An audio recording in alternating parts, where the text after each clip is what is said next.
Professor Bell is going to introduce our keynote speaker.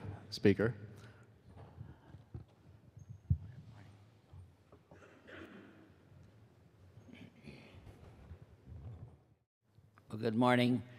It's a great honor to be here to introduce another one of our wonderful speakers here this morning. And I'd like to introduce him to you with this thought in mind, that every truly great accomplishment is at first impossible. After hearing some of the beautiful talks we've just heard, I'm convinced even more that somebody in our profession will soon be a Nobel Prize laureate. We have the talent. We have the wonderful challenges out there to do it. And our next speaker certainly qualifies. These are great words by two Nobel Prize laureates. Right from the beginning, you must work with somebody else. And their thought was that it had to do with this marvelous resonance between two great minds, Francis Crick and James Watson. They stated that that high state where 1 + 1, it didn't equal 2, it meant possibility. It meant 1 + 1 could be 10 or it could be 100. Out of their great research came molecular biology, and with the possibility to cure cancer. It'll happen. It'll happen through the human genome. It'll be wonderful through this kind of research. Nobody in the world ever had it more difficult than this man who did this research and received a Nobel Prize laureate for him, Mario Capecchi. Off the streets in Germany after World War II, he looked at the United States as a place paved in gold, but he loved the opportunity of research and doing humanitarian care. And on the day that he received this Nobel Prize, he said that creativity comes from the abrasive juxtaposition of life experiences. Mario Capecchi. He showed that gene targeting allows us to genetically dissect the most complex biological problems to create animals that carry specific genetic alterations.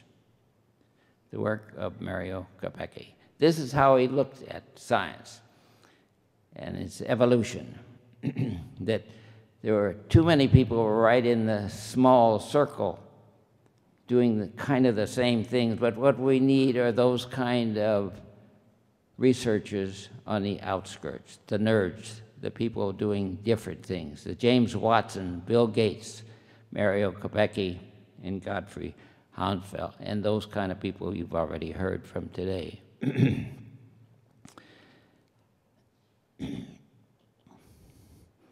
This is one of those wonderful examples of Godfrey Hounsfield.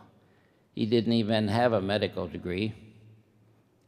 I'm not sure he even had a degree, but he learned electrical engineering, asking what was inside the box. 5 brothers. He was the nerd.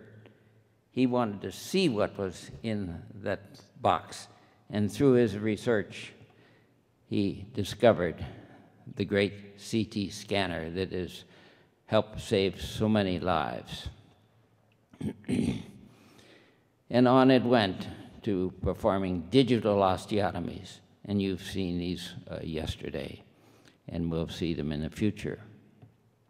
The evolution of cell phones is a fascinating thing. You look back about 30 years, 40 years ago, and you see on the left-hand side these kind of instruments that weighed about many pounds. They cost about $4,000, and they gave you only 3 30 messages or so. But in time, it changed. As all of you know, it must happen. Greater new designs have faster, better, and cheaper outcomes, for sure. Starting out with a big one on the left side, getting smaller, costing less. That's the way technology must go. Must be faster, cheaper, and better outcomes. Here's one as an example, one of our former residents who applied many of the things that Dr. Ewers will tell you about today. And he did the first computer studies of the long face and the short face syndrome. And he did it in this mainframe technology building about 1970 or so, where there were 3 or 4 different Ph.D.s and many sophisticated scientists, including himself. And he did this beautiful work. And yet now I would tell you that this little instrument in my pocket, my cell phone, can do everything that this instrument did at that time. It's a wonderful thing that this tsunami of information that's coming out.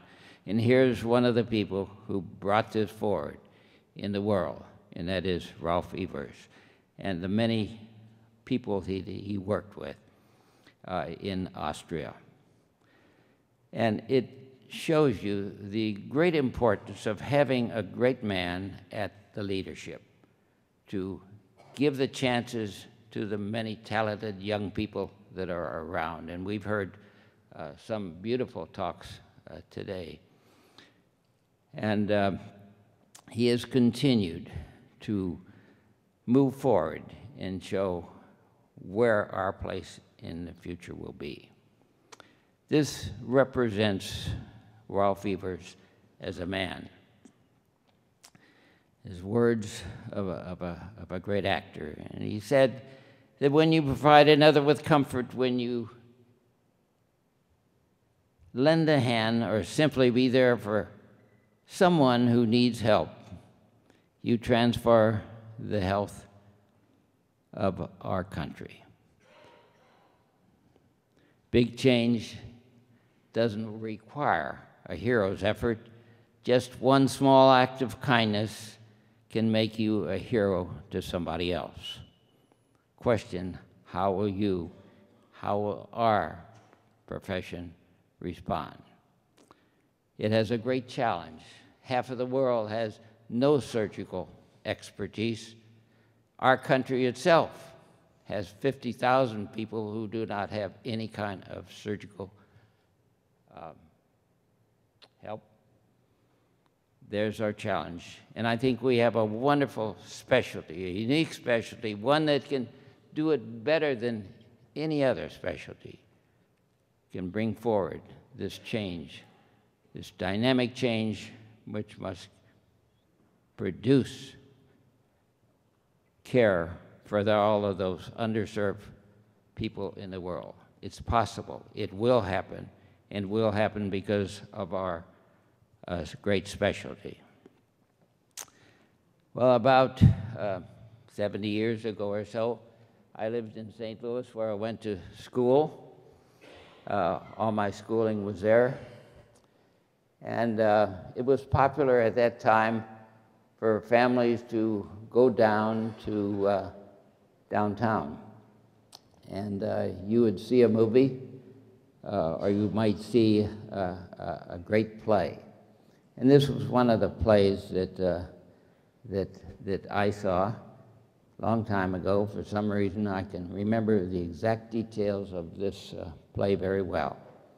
It was called Harvey, and it was a wonderful play. And it's a dialogue between a 6-foot-tall rabbit and his master, who was Edward P. Dowd. And they dialogue, and they wait till the end of the dialogue of the play, which is just one person and the rabbit, and he sits at the end of the stage and he says, the rabbit has been misbehaving some, "In this world, Elwood, you must be oh so smart or oh so nice. For years, I was smart. I recommend nice." Well, gentlemen, I'd like to give a toast and an introduction to a great man, a great scientist who shows those manifestations that I told you about, the characteristics of a Nobel laureate and a great human being. And so I would like to, it should be a virtual toast, to Rolf Ewers, one of those rare individuals who personifies both of these great qualities of being oh so smart and oh so nice. Yes, he does manifest those wonderful qualities of science and humanitarianism. And I would also add that he is a very gracious person, and would like to end with just a few words, and that is some great words by a poet, one of our greatest poets, and he said that I shall be telling this with a sigh, somewhere ages and ages past. Two roads diverged in a wood, and I took the one less traveled by. I invite you to travel that road that science and humanitarianism, the road that Dr. Ewers has taken for many, many years, and we have wonderful science because of his efforts. It's my privilege to introduce to you Dr. Rolf Ewers.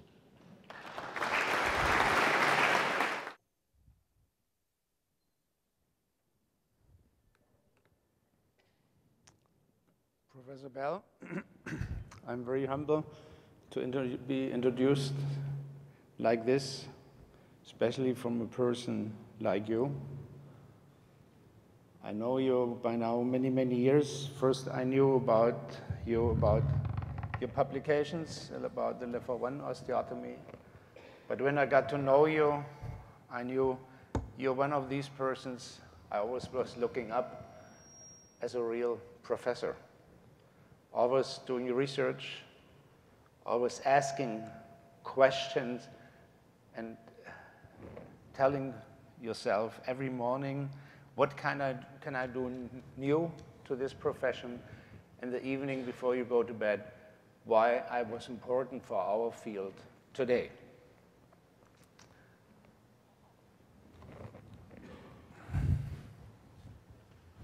I'm missing something very important.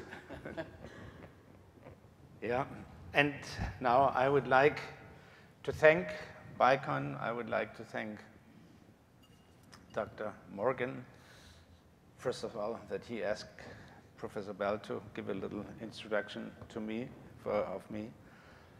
And I'm very honored to be here, supposed to give the keynote lecture. Also, I'm actually a Bicon youngster. And if I'm sitting there looking here around and counting together, there are several hundred years of experience in Bicon. And therefore, I choose the theme, why do I need Bicon short implants? And I will try to show you why I do need these little implants. And my whole academic career after finishing studying was building bone reliably, a solution found, and after 40 years of searching, I think I found something new.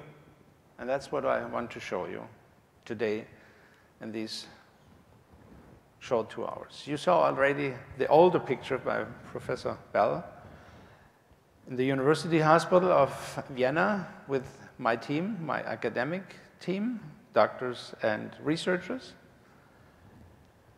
And actually, I have to say, my former team. Then on the 22nd of September this year, I stepped down, and my farewell party was in a similar beautiful room as in this Harvard Club, and I'm very honored to be allowed to give a lecture in here. And here you see all the speakers of my team who gave wonderful lectures. But what's so fascinating is the next picture. Just look how happy they are that I stepped down. But I have to live with this. So I'll try to live with this, and they're still very friendly to me. And all what I achieved until now was with this team and other teams worldwide around. And we also had privilege to train many people also from the United States, like Brian Bell, the son of Professor Bell. He stayed several months with us. And I think he got the clue about cranio-maxillofacial surgery and knows now about something what's so important for all maxillofacial, also to do free flaps.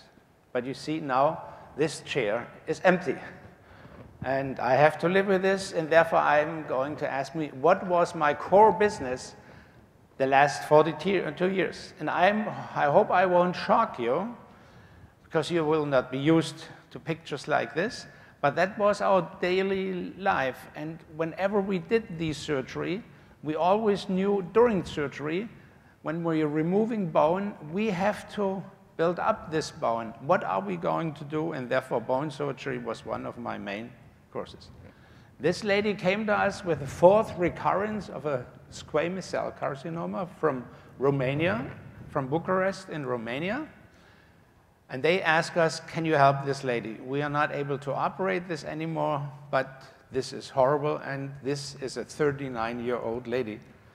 So 2 of my fellows, Peschel, Schopper, and myself, operated, and you certainly read it correct. It was a 21-hour operation. I sneaked off after 8 hours, removing the tumor, as you see here on the left side. I have the whole tumor on my hand after cleaning up, doing the neck dissection, and then also cleaning the skull of the base of the skull, everything here cleaning up. All foramina, everything had to be cleaned, otherwise she wouldn't survive. And unfortunately, we had to remove the eye. You see here 992.9 grams of tumor, inclusive the eye, what certainly is one of the worst thing for the patient. But we reconstructed this with a latissimus dorsi, and she survived first the operation, and as you see later on, also pretty much what we have done to her face. Especially, we had to remove half of the mandible, half of the maxilla, and also the eye. We reconstructed this with a titanium plate, inclusive the joint. But in the panorax, you see even more how much bone is missing by now. If a lady like this survives, we start about 3-4 years later to reconstruct and augment, rebuild bone. So this is in September 2009, almost a year. This is 2 years later. But don't ask me how bad the mouth opening is, because we have to reconstruct now the bone. She is fortunate, she still lives. And now, in February, after 4 years, my former team is going to reconstruct at least intraoral and start reconstructing the bone. Just remember how she looked like before. So, when I started it very early in 1981, this was my first patient being younger than myself.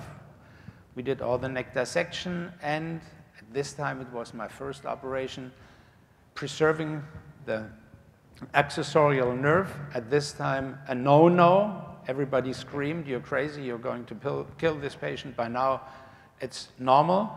and we cleaned up all on the mandible, reconstructed everything, reconstructed it with a jejunal transplant. And he was so happy that he was the first patient being able to lift his hands. Otherwise, he could just lift the hand like this on the right side with a resected accessorial nerve. And I'm very proud when he sends me a picture like this, that he was jumping because he was lifting his hand, and he passed the marathon, something in 3 hours in New York, and was very happy after such an operation, thanking the operator what he did for him. But most of the important thing is this picture. After 31 years, he is living. And we reconstructed him perfectly with just a little scar. All the bone and everything is reconstructed. And this, therefore, our core business. Our next patient and the last patient out of this series, it's a 29-year-old patient hit by a snowblower. Father died. And you see on the SL model, there's actually nothing not fractured in this skull. So first of all, we always reconstruct the mandible. In our hands, always from intraoral, so we has no scars. Especially, we are taking care also of the nerve. And you see the plates are been done beneath the nerve, and above the nerve. And the X-ray shows you an excellent result without any immobilization, because here it was not possible. Everything freehand from intraoral approach. Then we are starting to fix the mid-phase with these horrible forceps, but this works. Then opening coronal incision, opening the skull, and fixing all the dura perforations and closing everything to the nose. Then rebuilding the face and the skull with many, many plates. And one of the most difficult part is the epicanthus.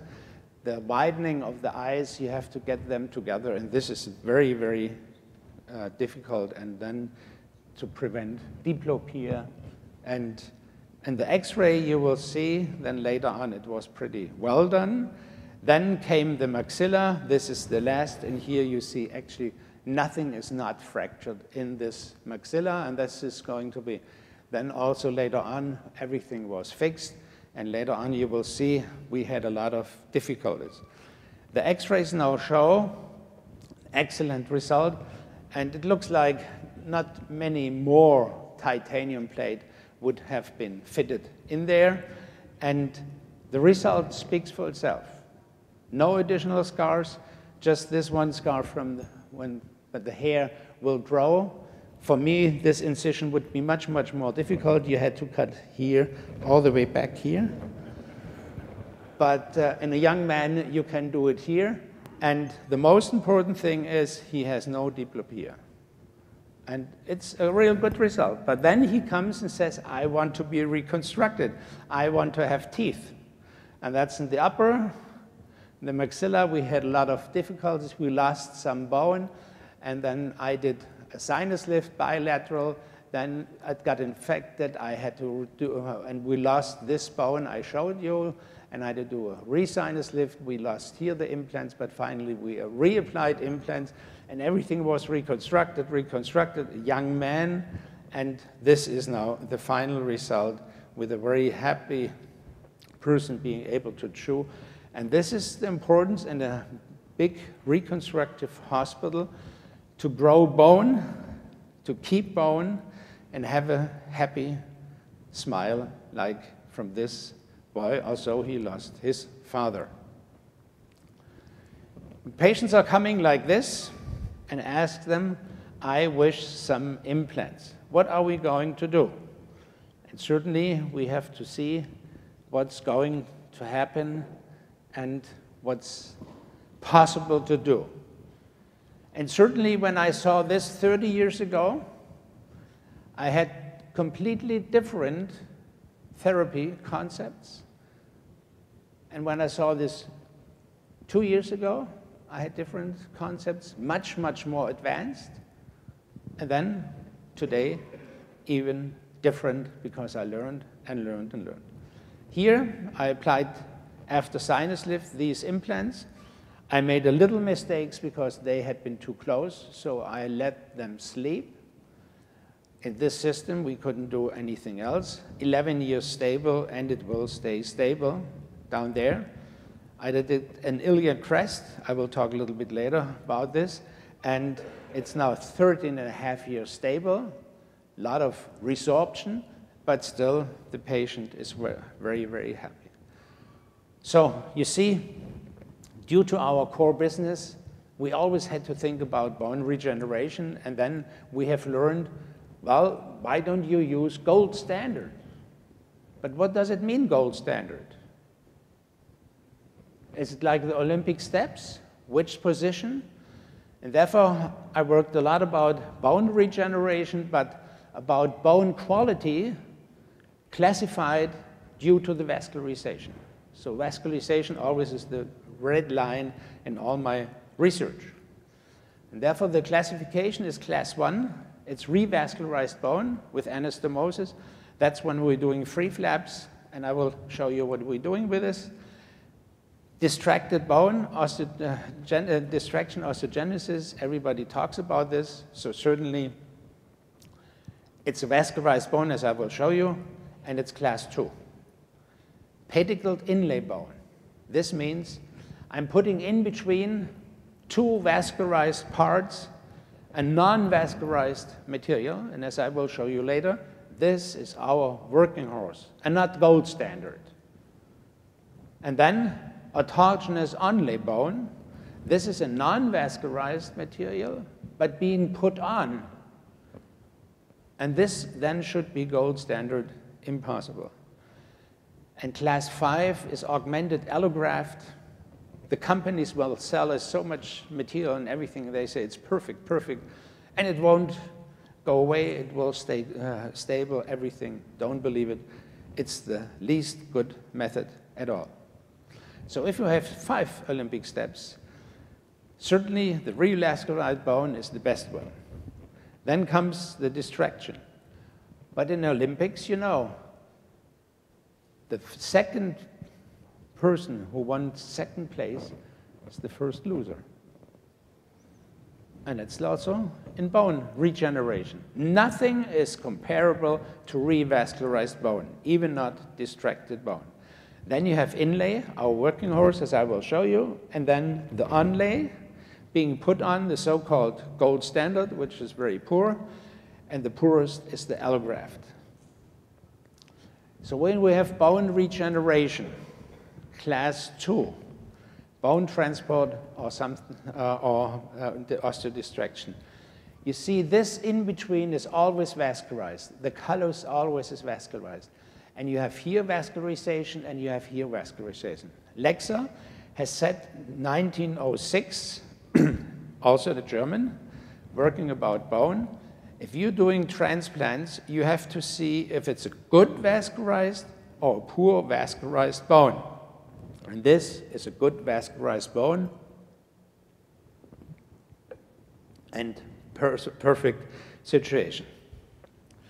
Then if you're putting in something in between, too vascularized, then Lexer would say it's also an excellent vascularized bed, but the transplanted material is non-vascularized. But still it's a good situation, so it's class 3. And now comes class 4. It's the onlay. And this onlay is just vascularized from one side and has put in non-vascularized material. So this certainly never can be better as good as this, or as good as this, or even as a revascularized bone.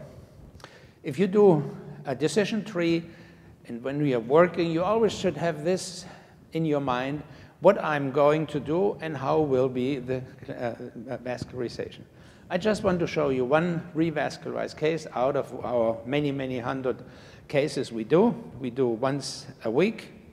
And here you see a gentleman with a very, very malignant bone sarcoma. He was lucky because he just had this in this location and nowhere else. He could have been very perfect, been treated by chemotherapy. Then at this year 93, we had already these models developed. We had pre-bended plate, and we had this template, which we could sterilize and then take the iliac crest, which was then revascularized, applied this. And at this time, we had been crazy enough to implant the implants immediately. By now, I would do the navigated in better positions. Anyhow, here I had to a little secondary section because I got cold feet. Maybe it's not in Sano, and it was not in Sano, so and I really was lucky, and the patient was lucky. And now what is your question? When I'm applying here in a revascularized bone, what are you looking for? What's going, and it's IMZ at this time, IMZ implants. What are you going to look for?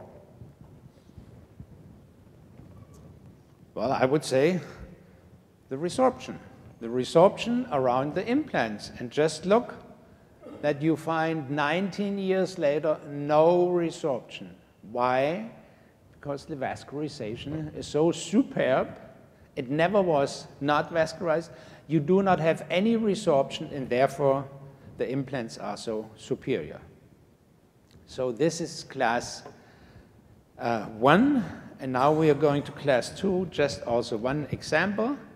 This lady, Jehovah's Witness, parents never allowed to operate because of the blood transfusion. She had a big hole into the nose and into the sinus, and very unpleasant. And we started to do this distraction device, and again, Professor Bell worked very much and also helped design Careless Martin with this sometimes extra-oral used device, distraction device, and we fixed this also on a big bar, straight wire, because the bone has to be moved in a circle. Very, very difficult, but we have an orthodontist who is very good.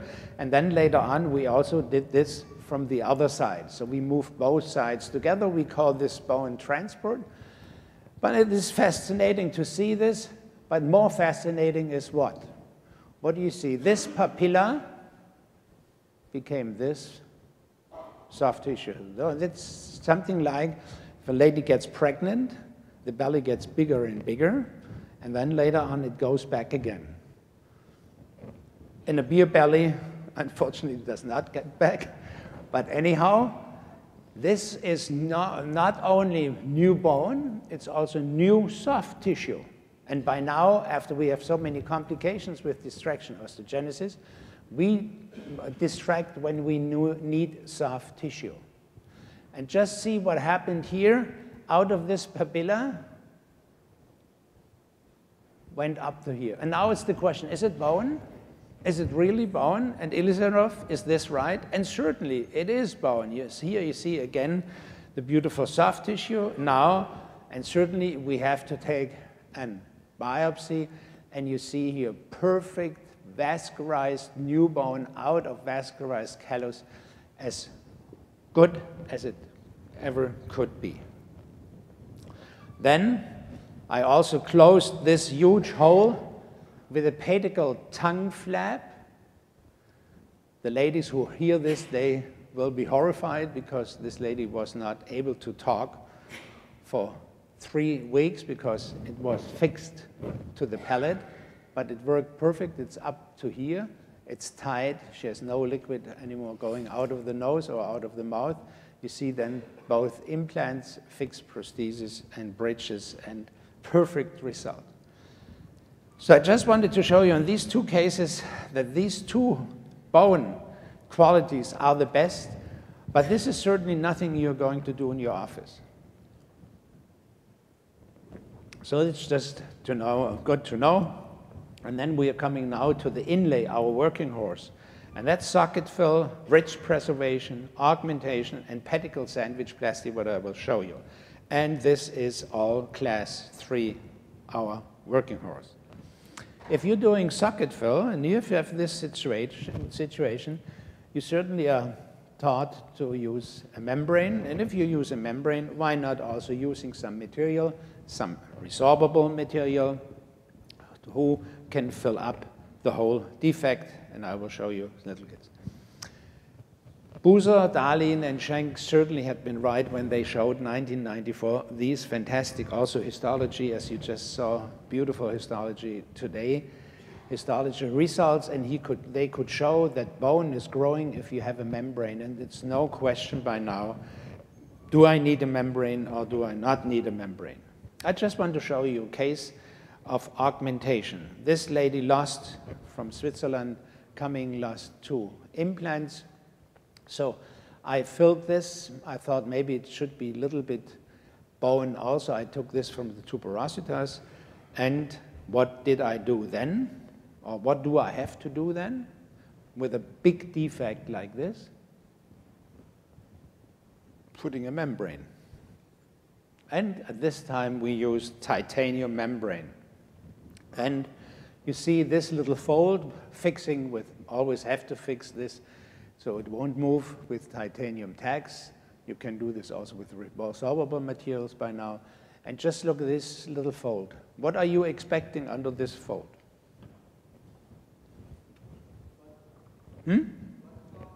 No. We are building up bone. Blood clot is in between, but after the blood clot is, after 6 months, bone. Perfect. So after 6 months reopening, we had been lucky. With titanium, we had 30% perforations. Therefore, we don't use it anymore. But we had been lucky in this case, and just look what's happened. That's the former little cortical chip. And you see here, under the fold bone, also there was no material. Very interesting. Applying this, just 1 implant, then she was stable for 12 years. And you see here's no defect, no volume loss with resorbable material, and therefore you should use resorbable and not non-resorbable. I will talk later. And then she wanted to have a telescope work, and it was in 2000. She lives in Switzerland. She's so happy she doesn't come to recall, but I know by telephone everything is perfect. Let's just come to the pedicle sandwich plasty. As I said, putting some in between. And this, therefore, it was such a fantastic idea of Professor Bell, which he published in 1975. He became world famous due to his LEFOR-1 osteotomy because he did excellent experiments on monkeys, applying dyes and seeing with the angiograms what is going to happen with the vascularization of this bone. What has happened if I do injure the palatine artery, and this was the breakthrough of orthognathic surgery worldwide, what Professor Bell really researched there. But for us, for the pre-prosthetic demands, Professor Herler, my former chief, and I designed an addition because we knew when we are lowering the LEFOR-1 and the patients don't have any maxilla, the dome will be very low. So we decided to have better bone support. We decided to leave the palatal bone up there, and therefore we call this a horseshoe LEFOR-1 osteotomy. Very difficult to operate, big operation, because we are applying iliac crest in between here. And you know, later on, the patients have beautiful implants, beautiful prosthesis, but are limping a little bit. So it's not only pain, it's really very annoying, such a big operation. But the result speaks for itself.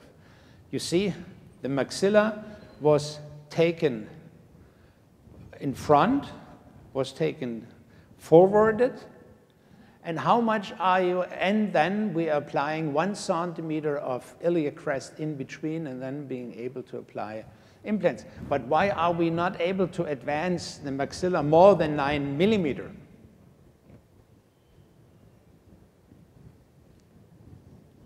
Well, we could do it 15 millimeter, huh?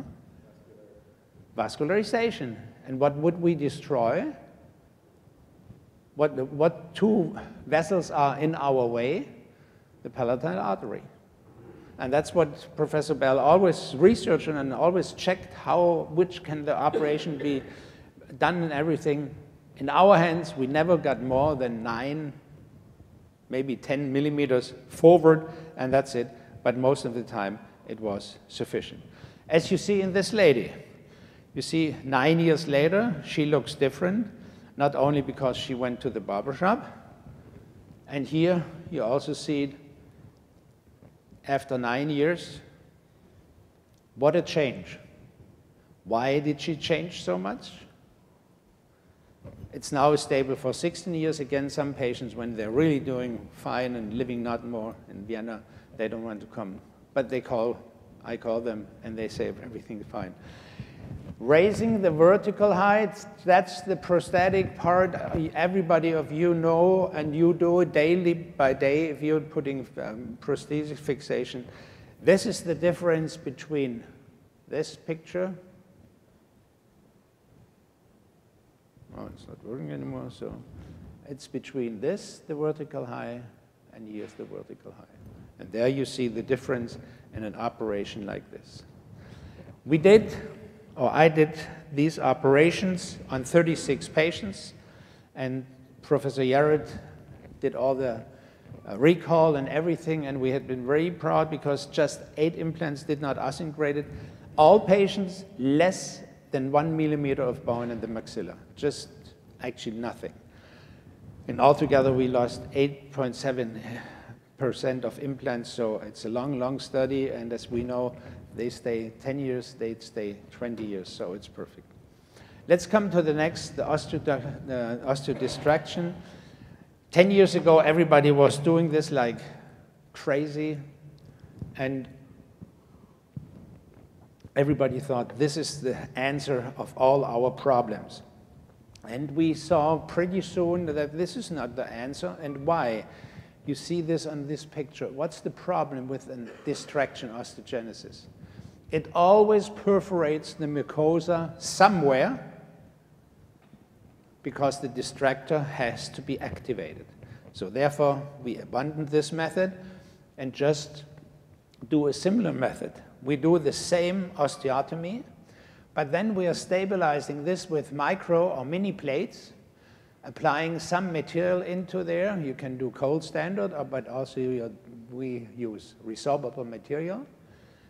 And 3 to 4 months later, we stabilize this with a screw-like implant and call this the pedicle sandwich plasty, and it is class 3, an inlay method. The indications for is either the anterior mandible or the posterior mandible.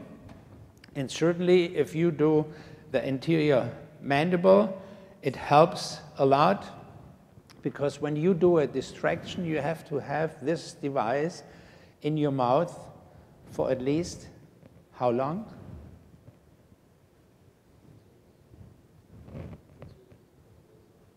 6 weeks, 6 months? 6 months? And you would do this to your mother-in-law? Okay. As two are meeting each other, and one says, you know, my mother-in-law, she's an angel. He says, oh, you're lucky. You're really lucky. He said, why? I said, mine still lives. Okay. So not even my mother-in-law, I would do this operation because she's not able to wear a prosthesis. She has to wear this, and it's unstable, and it's dislocating and everything. And I did it. I did produce 3 fractures. In my hospital, altogether 6 fractures. Because if you have it, if it's very small, then you do a cut. You have 7 millimeters of mandible, you do a cut, then you have 3 millimeters up there, 3 millimeters down there, and this breaks. If you have 15 millimeters and then you do the cut, it's not indicated. And that's the problem. And it's really tough. So when it's indicated, like in a case like this, or at least 2 or 3, I thought this is indicated, and you will see my paradigm change a little later. But still, it's very stable. It's a very stable operation. 9 years later, you see this result. And the particles being put in here, you see perfectly also integrated and excellent result. In the posterior mandible, you have the same operation. This was unfortunately not socket filled, so therefore we had difficulties to apply. We do the operation, do the mini plates, actually very easy procedure, filling it with our resorbable algae-derived material. And the next day, the very smart resident comes to me and says, "Oh, professor, you see, you forgot to put in your material. There's nothing to see." No, it's a very non-opaque material because it's little hydroxyapatite or 3-calcium phosphide. It's very porous and therefore also so resorbable. Because you see it a few weeks later, you see it's starting to ossify, to mineralize. But what's so interesting about this picture? Because we're talking about vascularization. Where is the remineralization coming from? From the lower part. You see that? Up here, there's no mineralization, just from the better vascularized part. Also, the upper part is good vascularized because the periosteum was left there. Still, it's coming from down here, and you will see this later on, applying the implants. Then later, it's stable, and it comes like here. And it's then short after, and if you have it 9 years later, you see everything is ossified. Normal bone, the material has vanished, is going away, because it's a resorbable material, what is so very important. Let's come to the next part, to the horizontal. If we're talking about bone splitting, and if you're doing this split, deflecting this mucoperiosteal flap, then fracturing and putting an implant in this, what kind of bone is this?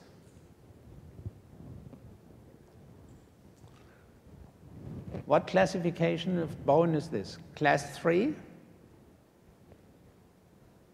Vascularized bone? No, it's class 4 bone. It's something like an onlay. This is not vascularized. After you're cutting here, you're removing the periosteum here, it's not vascularized. You always will see from Dr.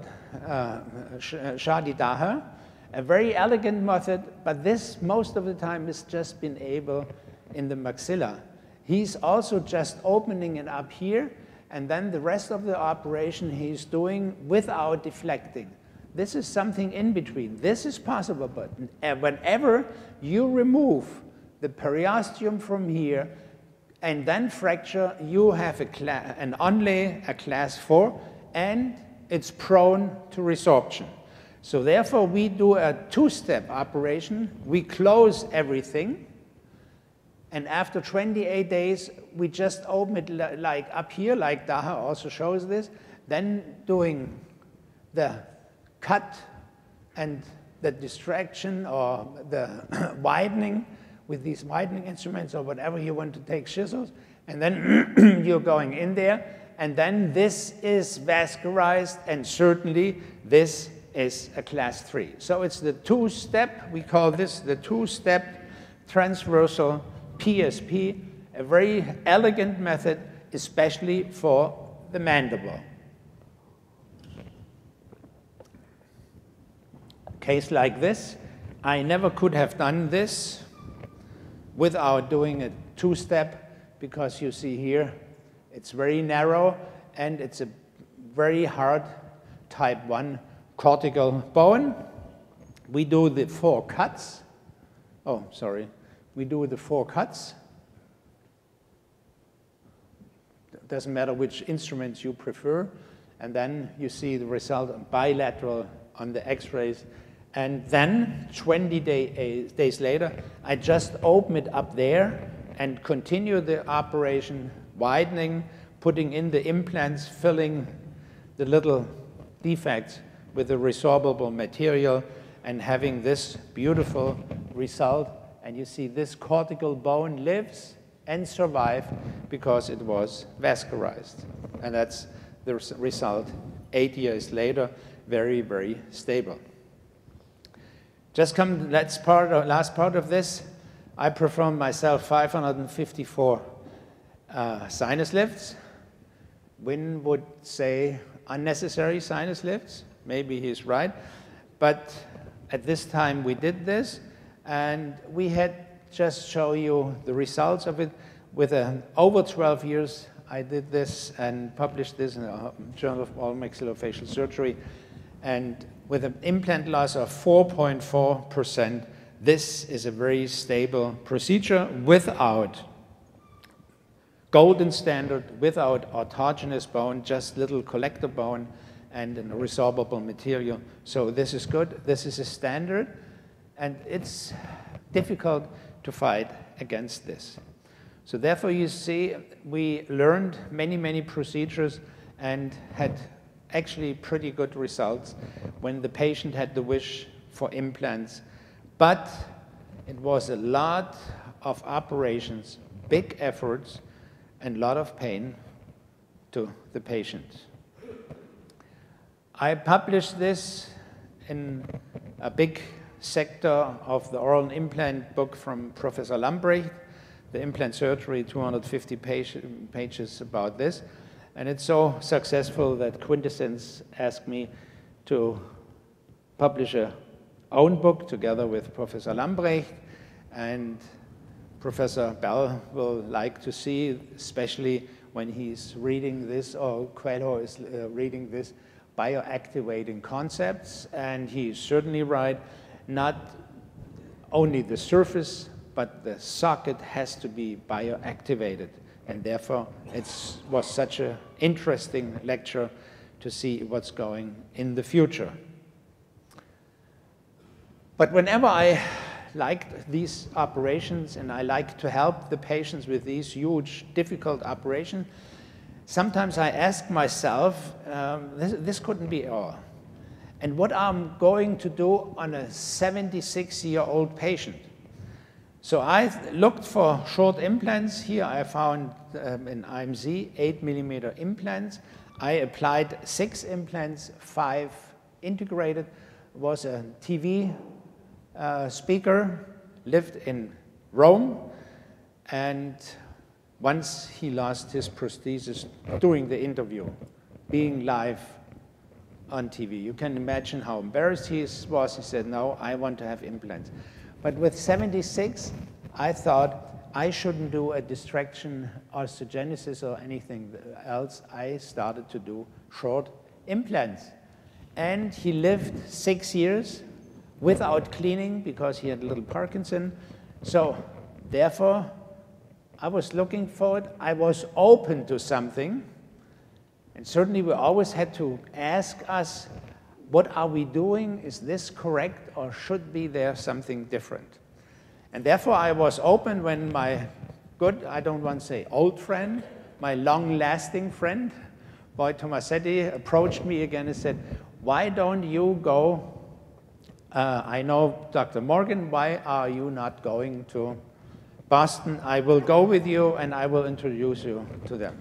So in July 10, I went to Boston, as you know, all this wonderful facility when you had been there yesterday. And we had long talks with Dr. Morgan and all his teams. And then finally we said, well, why don't we start something new? As I always like to do something new. And we decided to use the ultra short implants 4x5 and started this, a prospective study in January 11, together with my former resident, Dr. Seemann, or fellow. Now he's a fellow, he's already a Ph.D. And we thought, when we start this, and if Dr. Morgan says 4x5 are going to work, but then we will do it on our most difficult patient, and that's our fibula transplants. As you see here, it's a fibula transplant. I will show you the patient. And then if it works on the fibula transplant, why not on very atrophic mandible and also an atrophic maxilla? So therefore, this is the study design. And fortunately, as it looks to work, now Rome is participating and other universities cleaning are going to go with us. So we will have more and more patients just to see what's happening. And I just want to show you 2 patients. Here you recognize immediately the defect after a tumor surgery. This bone is missing, being stabilized by a titanium plate. Then the operation fitting in a fibula in here. What's the difficulty of a 14 centimeter long fibula?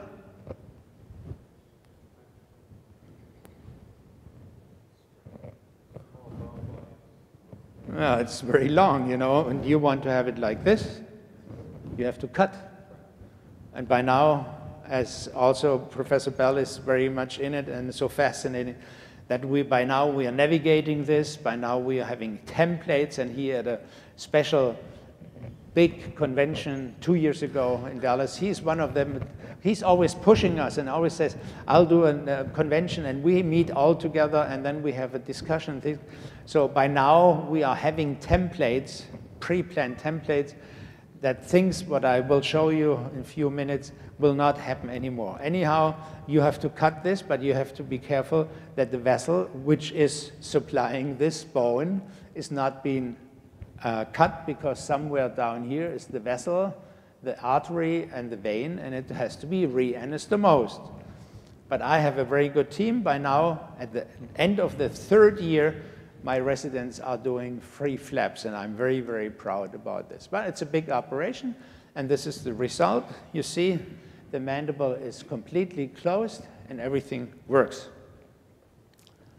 Now you will be surprised and said, good Lord, what's in there? All our patients with these huge resections, they get first, during the first operation, a jejunal transplant, a small bowel transplant to replace all the defects of the mucosa inside. This is a wonderful healed mucosa from the jejunal transplant. The peristaltic will stay lifelong time, so you have to be careful to suture this in esoperistaltic, otherwise the mucosa comes up in front. And this works perfect. And then if they survive 1, 2, or 3 years, depends on the age, then we build up, as you just saw, we build up the bone. So inside you have mucosa, plenty of abundant mucosa, and then here we are going to start apply the implants. And then that's the next big problem. It's class 1 minus type bone minus 1, because it's very hard. And as you see on these little pieces, it's almost not vascularized. And that's the problem with normal implants to apply, and therefore we lose a lot of long implants because of the missing vascularization of this bone. So we applied these little 4 by 5 wide and long implants in January 11. And as you see, very important, always covering with all this huge amount of material, bone material. And then as a researcher, I couldn't stop myself just to take a core on the side of the fibula just to see, just to have a wonderful histology. And there, Cranio will certainly admit that this is very less remodeling bone. Where is he sitting? Over there. And you see just little, oh, sorry. You just see little remodeling around here, but this is just very purely vascularized bone. And that's the bone where we are applying our Bicon implants. So there you see post-operative the Bicon implants, then 3, 4, 5 months later, we are freeing the implants, taking the impression posts, and then after this suturing, you see the mucosa, and I can tell you already partially the problems of the mucosa due to the jejunal graft. That's the try-in, and then here you hear this already, this fantastic material. We are just crazy about this. It's the trina. Here it's the case with putting in screws, but you see it here, the problem, what I said, and by now with navigation it will be better. You see this kink here, yeah? It's not round, and therefore this implant is not in a good position and will make difficulties. And you see now that's the prosthesis and being applied into the patient. This patient, unfortunately for her, fortunately has upper teeth. It makes the whole situation even more difficult. Anyhow, she has occlusion. Now she can eat again after 4 years. Is very, very happy. But you see here the little bump. That's difficult because of this malposition. But then few months later, very well intake, and you see beautiful that here the implants are in place with the cantilever, and it's no problem at all, and we are very surprised. Now, just a year ago, I decided we have to do something with this soft tissue, and we know how to handle this. So I'm taking abundant mucosa, jejunal mucosa.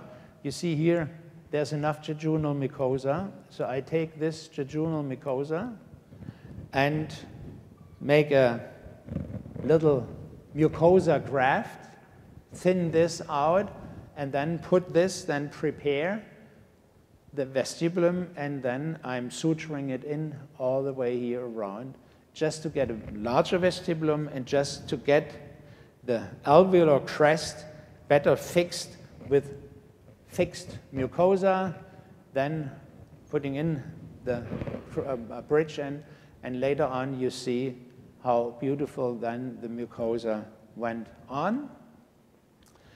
We decided also, Dr. Morgan was not so in favor of it, we decided then to get this sleeping, and now she's working on 3. And Rudy is screaming, says, well, our statistics, but the comfort of the patient, I think, here is more important, and she is very happy with this situation. After all her tumor operation and after all these reconstruction, I think it's very rewarding to help these patients, and I'm very happy that Bicon is supporting us with this study to do this, because with another system until now, we hadn't been able to do this. Now a 69, just don't forget, it's old patients, sick patients, and they have survived a big tumor operation. Here, the patient has a much better curved mandible, but still the application of these implants are very, very difficult because they have a very small mouth opening. That's the other difficulties. But now if you're using these trina base plates, and with this system here, it's just unbelievable, simple to do.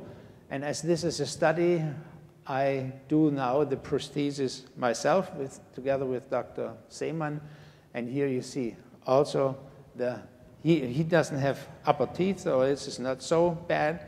And here again, you see the bridge being incorporated, and everything is stable also almost 2 years.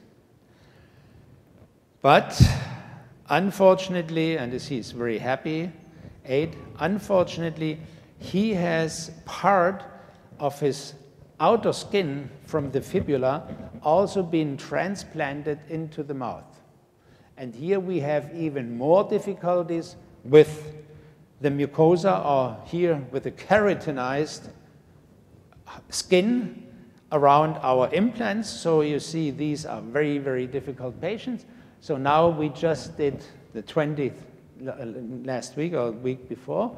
We just did the same. We freed now here the vestibulum. We are taking out of the inner cheek just 2 5 centimeters long transplants, mucosa transplants here, beauty of mucosa transplants.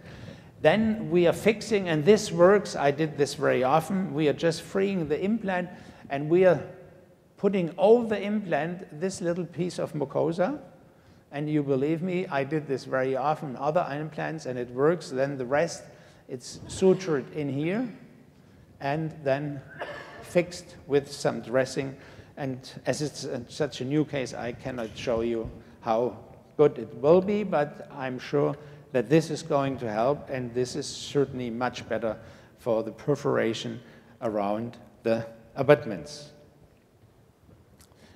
The same we do now in our series in a very atrophic maxilla.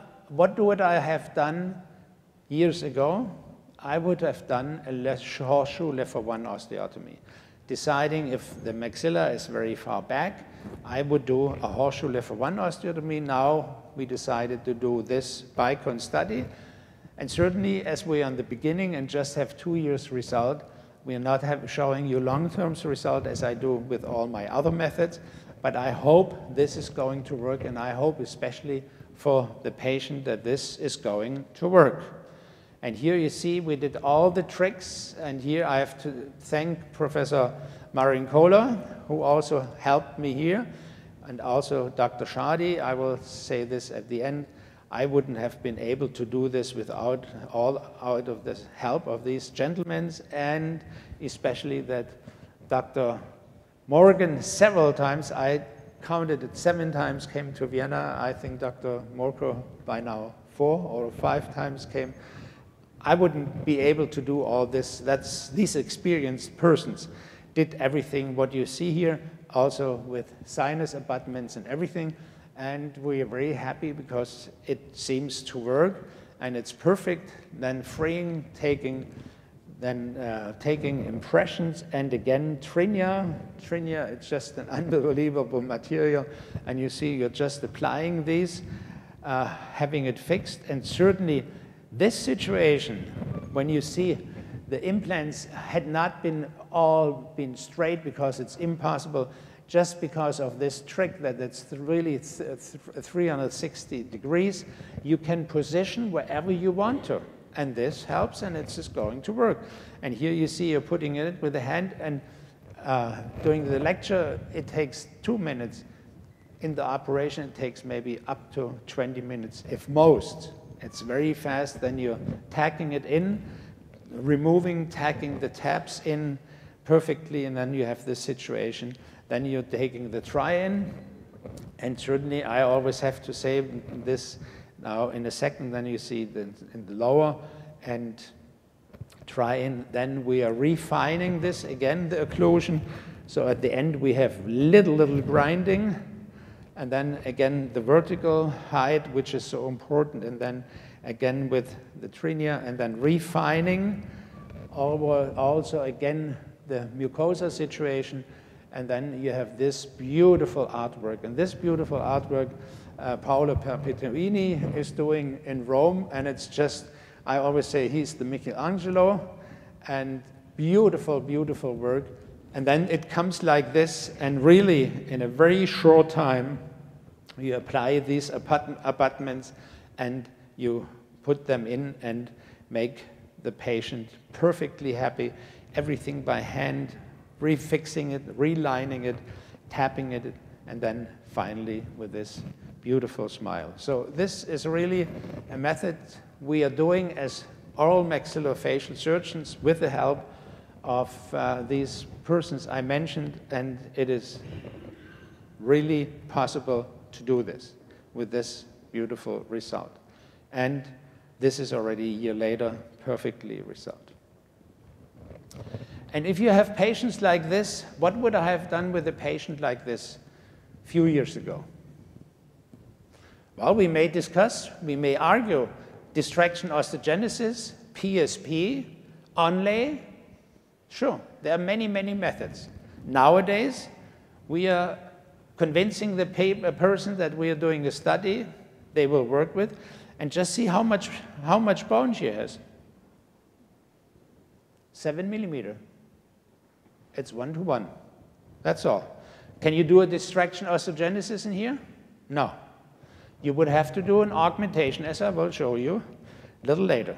So now at 11:10, applying the implants, 5, few months later, freeing it, uncovering it, and you see she has such an unfavorable position between the mandible and the maxilla. She has a pseudoprogenic bite that we have to apply these screws up in front. And if anybody looks at this, says, this is not going to work, period.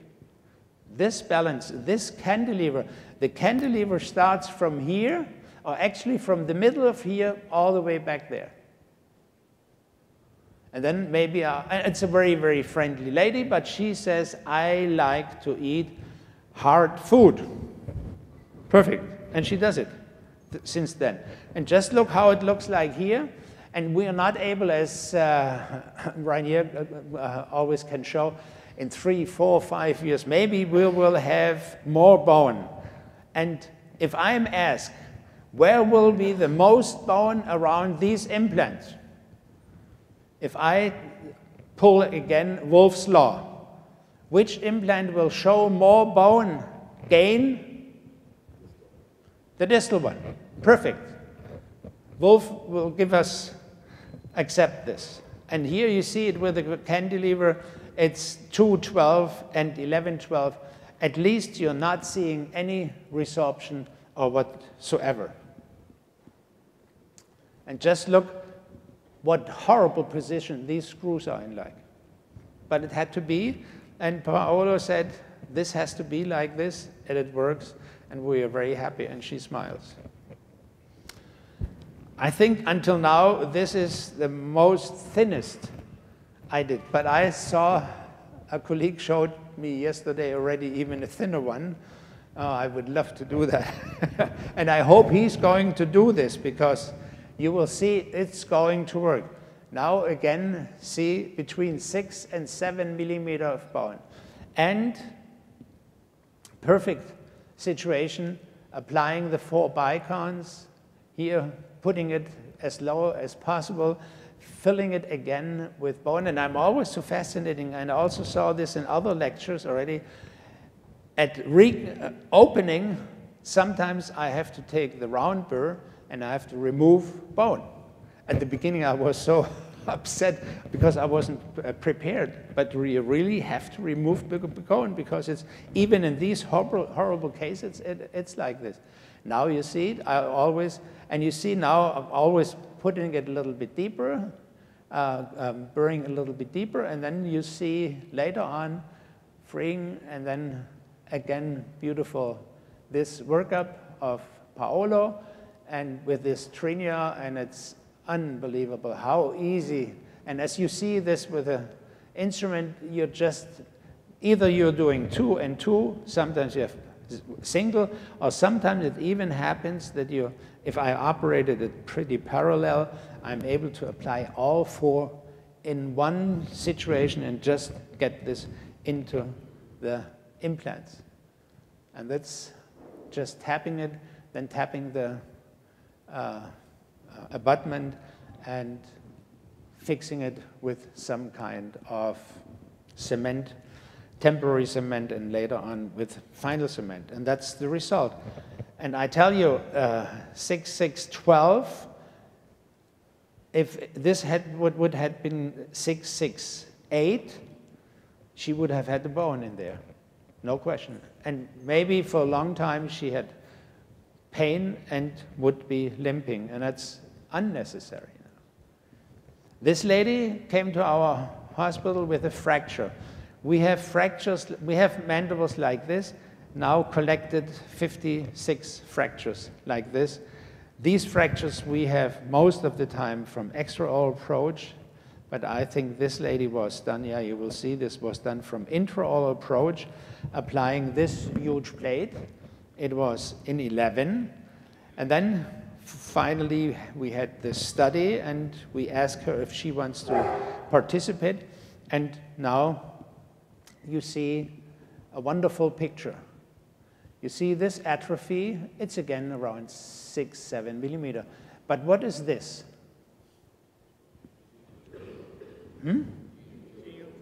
Yeah. And it's so fascinating. This is not atrophying. Why? Function. Whoops, no. It's so fascinating to see. And that's a problem for the prosthodontist because this is in the way. But fortunately, when she has implants, this doesn't do any harm anymore. And you see, by now, I'm pretty more experienced. By now, I'm pretty much straight ahead, as Shadi always shows. And you know, at the end, you really are able to line them out and really get them straight. Little tricks, it helps. So I'm very happy I was taught by these gentlemen. Then taking the impression a few months later, and again, a wax try-in and occlusion, everything. So it's all the prosthetic workup, the abutments, and then you see this few weeks later in 12 with the abutments, and later on then coming with Trinia, putting this in. And this is another one. This jig is an excellent help if you're using this jig and reline this perfectly, and it's much, much easier then later to apply the prosthesis. This is a very nice helping gadget. You see, first I did the lateral, then I'm putting in the medial. Here you see the lateral, then the medial, and it's perfectly done. And try in, as we always do, a try in wax and see everything that fits, and then later on few days, about 10 days or something like this, later we get the finished prosthesis by Paolo, and everything works perfectly. Now I may show you some trouble patient. That was our study. And as I saw that this study runs much better than I was afraid of, but I hoped it's going to work, crossed my fingers, or I could say I prayed. And then I got used to apply these implants, these little implants. At the beginning, I always said, applied these little Tracy implants. I stopped doing this. And this lady, you see, it's my favorite way how I used to apply or solve a problem like this. This lady did not want to have sinus lifts. And then she said, I heard you have designed a special navigation system with templates. I designed this for the Cumlock company with template navigation, as we worked since 1989 with navigation together with Dr. Trupper, and Professor Bell knows all our work, and very advanced. And you see the Marlowe concept, it couldn't be better. Perfect, just a side of the mucosa of the sinus and everything perfect. Then this worked, and then she said, but now I want to have implants in the mandible. I said, okay, no problem. I made these CT scans. Well, that's not a very nice situation, but I said, oh, I have the Curie saw. I'm going to split this, and this is going to go, and I will do which method? Two-stage. Very good. So I did it, and now you see my second stage on the right side and on the left side. Perfect. It perforated. It was so thin that all my bones perforated. Very rarely I have to tell the patient waking up, if they have a pseudoanalgesia, they're waking up and said, you know, I'm sorry, very sorry, but I stopped. I couldn't do it. It's impossible. You see, it's April 10. So she said, what I'm going to do, and said, well, at least half a year or something like this, it has to heal. Then July 10 came, and Bicon came up. So certainly what I'm doing, oh, that's the wrong way, I'm sorry. I'm starting to use Bicons. And this was possible. This was very difficult, and you see it's a very crooked position. But she didn't have any bone there, and I thought, good Lord, I read all these materials, I saw all these movies, these beautiful movies in the internet of Bicon.com, and I thought, let's try it. It has to work. And you see this crooked position? But I knew 360 degree will allow us, and certainly it does. Just look at it. What other implant system could I have used? What could I have used without any further augmentation? I could have done, what other augmentation could I have done? And you just say it, and I always will say immediately the complication which will come. You can do lateral augmentation with autogenous bone. What's the result? 50% resorption, at least.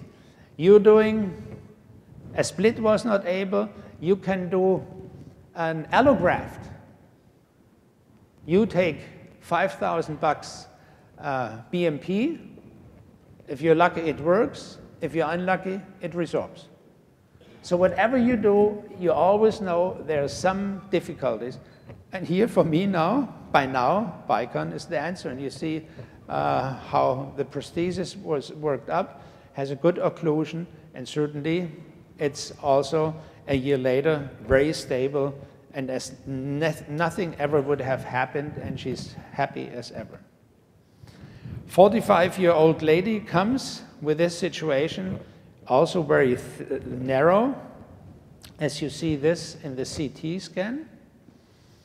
She's a co-worker of mine, so I see her daily, and she says, do something, I need something. 2008, a gentleman came, you know, people are coming to your office and selling something very new. And from the technical aspect, it was fascinating. This little torpedo is an osmotic growing, due to osmosis, is this growing inside the soft tissue. I thought, terrific, let's try. I asked my lady, and she said, yeah, why don't you do it? So I put this under the mucosa, 509, 59. 7:10, she called me, or a few days before this, she called me and said, I was windsurfing in the Black Sea, and suddenly something popped in my mouth, and it perforated on the lingual side and came into her mouth. Fortunately, she didn't swallow it, but she kept it, and it was double-sized. So the osmosis worked, but the tissue didn't like it anyhow. So by now I knew Bicon.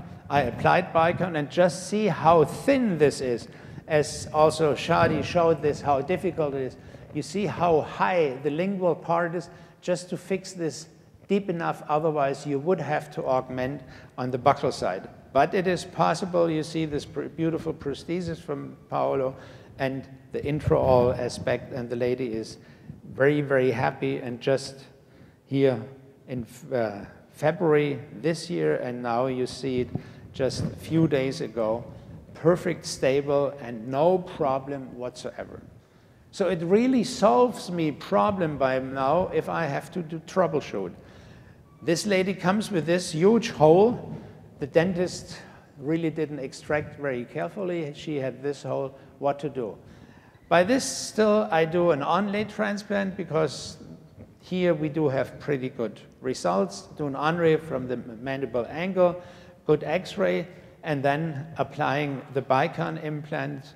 And she didn't want, I told her already, why don't we take this away so we have clean position, everything will work. So we did the workup, and you see the result a year later, but then she started to get difficulties with this tooth, so applied a fourth Bicon implant, and just last week with a very, very good result.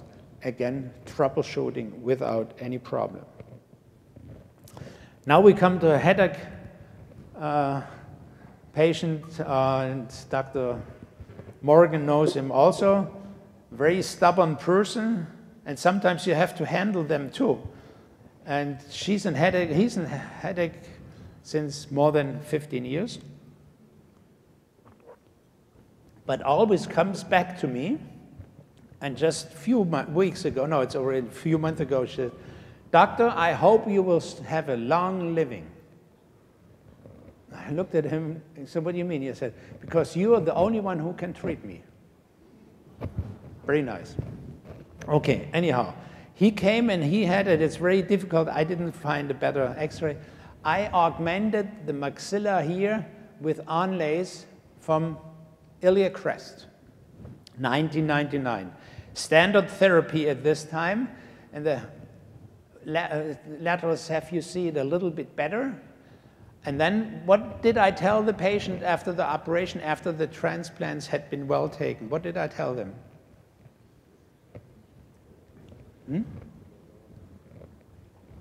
Well, I have to put in implants. And he said, no, you know, this looks so good, and I have a partial, it will work, I don't want to have implants. And you just want to make more money. He's a psychiatrist. I said, okay, fine. This is $499. Shall I show you what happens to 111, 12 years later? All bone is gone. It's even worse than it was 12 years before the bone transplant. So he had 120% of bone resorption. So what did we decide? Bicons. Applying in Bicons, and now you just will know how will be the difference, the length between these Bicons and the crowns. And there you just have to ask Paolo. He's doing all the technical work. And you see, it's a horrible position, but still he's able to do this with this beautiful prosthesis with a trinia base. And now everything is going to work. It's with the abutments, and that's intraoral.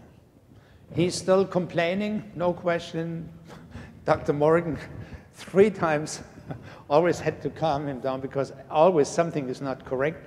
But finally he has this occlusion, and I couldn't have done this without these little implants. This now routinely, you heard this already, so we go over very quickly. Earlier times I would have done a sinus lift, now just with these sinus lift abutments and with a very happy patient. So we just go, oh, this is no question. But a patient like this comes, and the lady doctor tried to put in the crown, and she had a little bit difficulty with the screw. And then she said, "Professor, this implant is loose. Could you help me?" So he comes, and I take out the implant. What are you doing with this hole?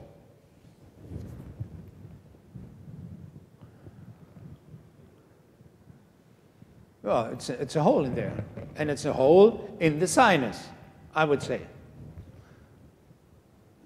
If the worst thing is pus is coming out. No, pus is not coming out.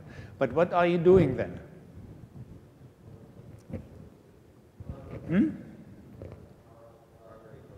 You cover? I don't. I pray. And I was lucky. He was lucky. It closes. Sometimes it closes because if it's not infected, nothing, and this implant actually was stable, she loosened it. This Brandemark implant.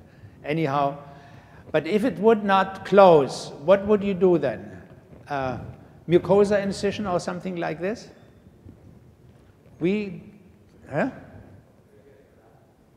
What? Flap? Yeah, now we don't do this anymore. If you do a flap somewhere else, from somewhere, the vestibulum always is smaller as it used to be. Accepted? Boyd, it knows me. I do a Bichat transplant, the buccal fat transplant. I'm taking the buccal fat pad out from behind, from the tuber, get it forward, stuff it in, no mucosa incision, nothing, and it's perfect working. We do this also when we remove, I always say we have cadaver courses in Vienna and we show these, and it's very elegant. Even if you extract the tooth, pus is coming out, take the bisha, just stuff it in, close it, and everything is done. Anyhow, so I was very lucky it was closed, and it healed like this. So what would you do there? Certainly, I take by now a Bicon. And it looks very good, and I thought, good Lord, when I take, I'm interested how this bone healed. So I took a little bone specimen, and you see perfectly new formed bone, very vital, big, very good remodeling, excellent bone regeneration. So certainly, why should this little Bicon did not work? And perfect solution. It's a fantastic troubleshooter. I showed you the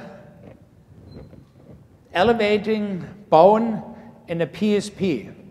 Most of the time, I do not need this anymore, but here you see, sometimes even with Bicon, I need indications to operate. But as you will see, the operation will get much easier, smaller, not so extensive, and predictable.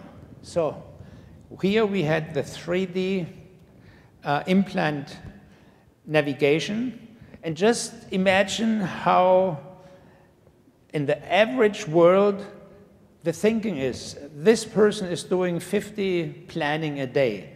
And he suggested me, Professor, why don't you remove this tooth? Then we can apply implants. You see, this good living, not living tooth, it's root-filled, but this perfect tooth, he thought I should remove just to apply a good implant. Certainly, I could use my developed method of the lateral bypass, and here's the lateral bypass. I would bypass with navigation, and I did this very often and very successful without nerve disturbances. I bypass the inferior alveolar nerve by perforating the lingual bone, the cortical bone, and applying a bicortical implant. This works, but it's not necessary anymore. So I did my PSP. First, I freed my mental nerve, as you see here, but not too much. And then I went with a piezo in here, opened this, and you see I just operated certainly over the nerve, but with piezo this is no problem. Then stabilized this and took some, stabilized this and took some bone from here and stuffed this in between, so I will have the altitude which I want. You see, I removed the bone from here and put a little piece in here and a little piece in here, stabilized this, filled this with our material, and then later on applied the Bicons. I couldn't use any other implant because our other would be longer than these ultra-short Bicons, and with this result. And I solved this very, very difficult case with a little operation, but here the other operation would have been much, much more extensive and much, much more difficult to do. This is one of my really most difficult patients. If you look at the joints, you will see horrible joints. She was operated on the left side, I'm sorry. She was operated on the left side 20 times in the last 50 years, and she was operated on the right side 21 years. Everybody, Steinhardt, everybody operated her. And this lady has no function or had no function, and what are these people are having? Pain. She has so bad pain that we are always discussing her suicide. Since years, she's more than 10 years now with me. Finally, we succeeded and we applied 2 artificial joints with a temporal part together with my former fellow, Professor Un. very successful, she has good function, but she has pain. Anyhow, in the meantime, she was treated from all surgeon, and he applied on the left and right side a bovine and non-bovine resorbing sinus lift both sides. She lost already the implants on the right side. I applied 07 temporary implant back here so we could fix this again. And after she has lost her Brunner-Mark, or no, experimental implants with this sinus lift, you see here the problem. If you have non-resorbing bovine material, and this is close to the implant, this dead body material, which is infected, will loosen the implant and the whole implant gets out. So this is the problem. So finally, I managed with a re-sinus lift. At my knowledge at this time, with my re-sinus lift, I applied this implant, and I made her happy with this also. I had a big operation. But in August last year, she came back, and on the left side, now this non-resorbed bovine material got infected, and I had to remove this bridge. And again, this was opened, and what I do, I pray and hope that this is going to close. She was pretty happy. Again, here you see this experimental implant, and with a horrible surface, infected, as you will see in here. Then I applied 2 Bicons. I did not do any re-sinus lift anymore, as I would have done a few years ago. But you see also the 2 holes into the sinus. So I covered this with a membrane, suture this, and when I do an operation like this, then I always do an envelope flap. I do a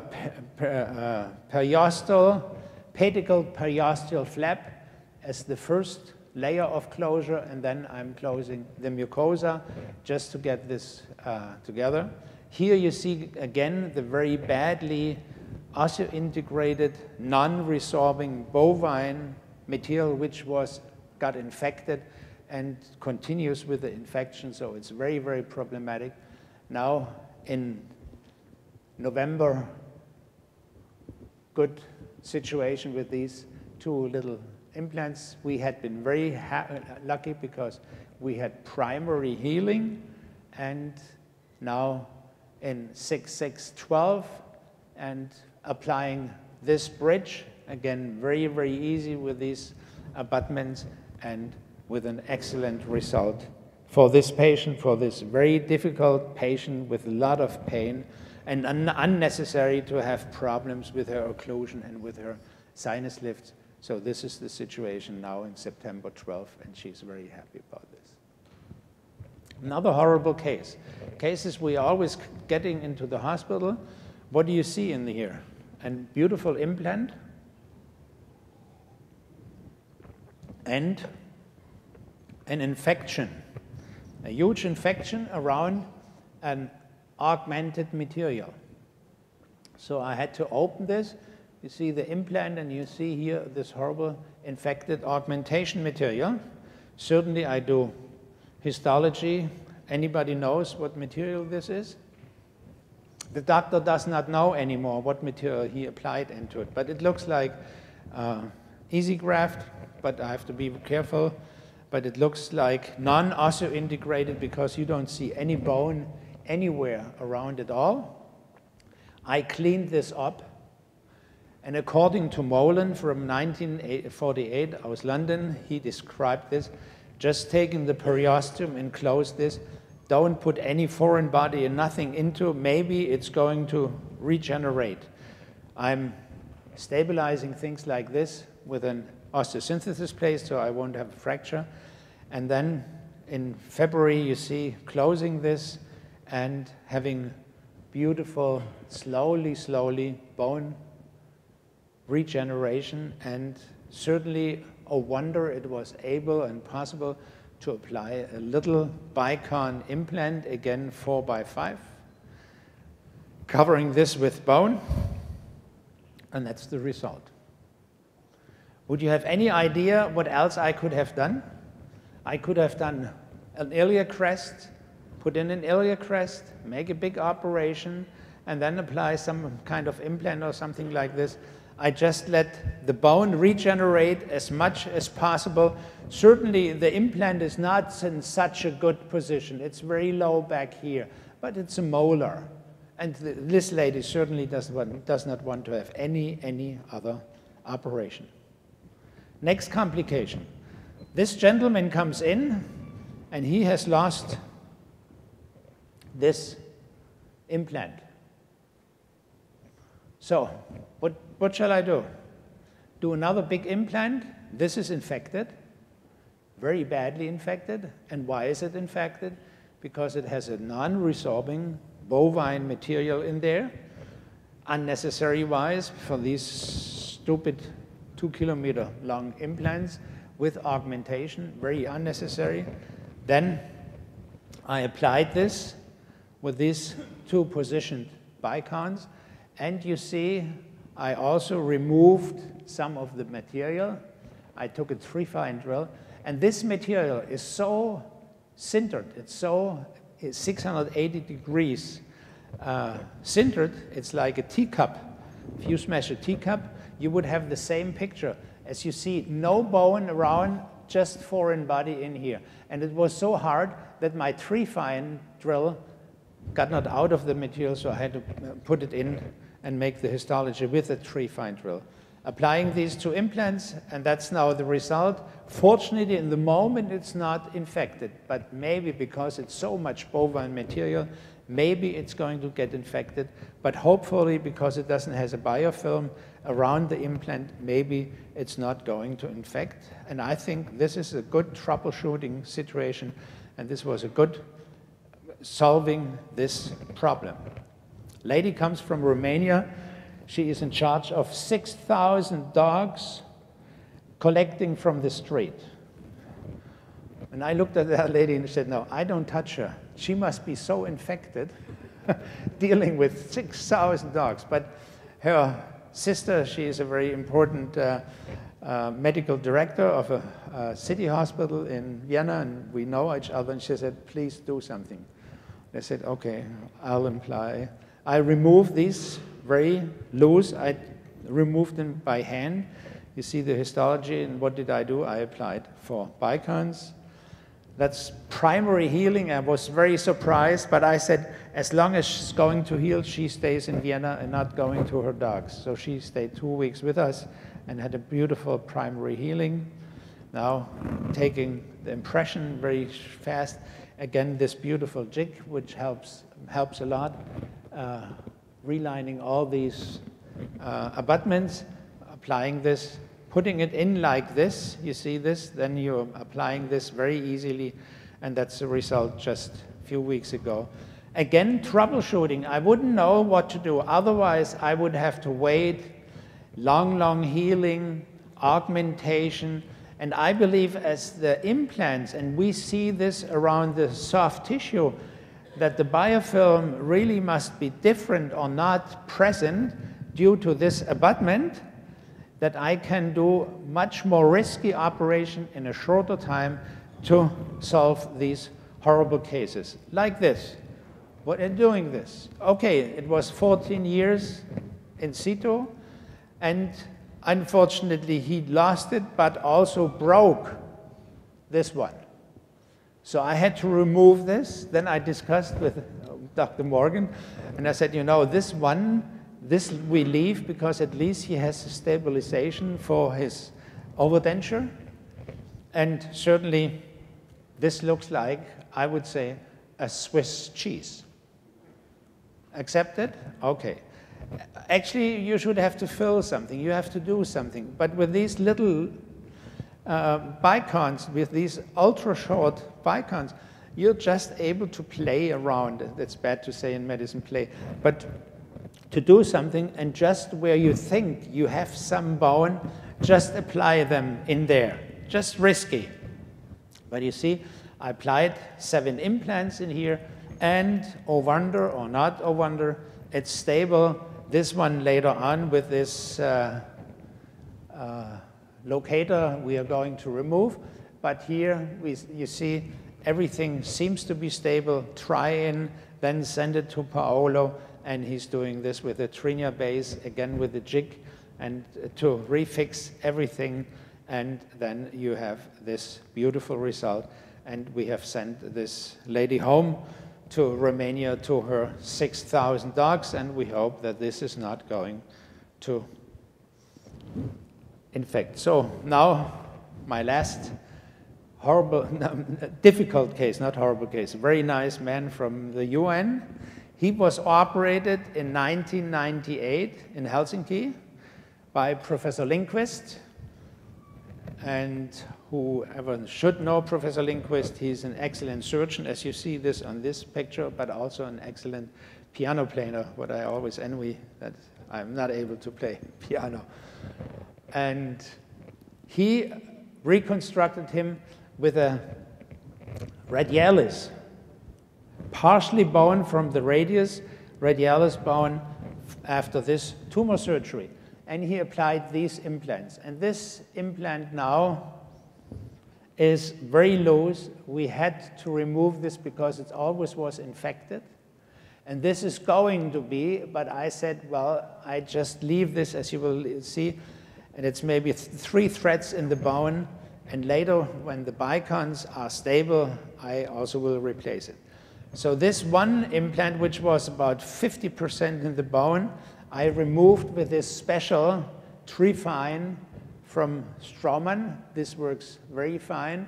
Remove this implant.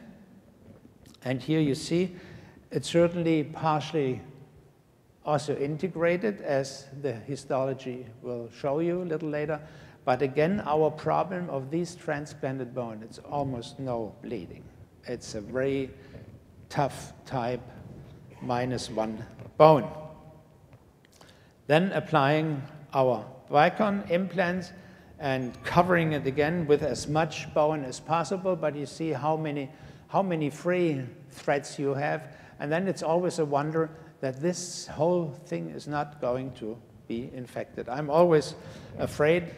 I'm giving antibiotic, and certainly we are pretty lucky. This implant we are not able to remove. It never was loaded, but it will stay like this. Then we have now the Bicons around, and then we'll see, and you see, and it's pretty well taken.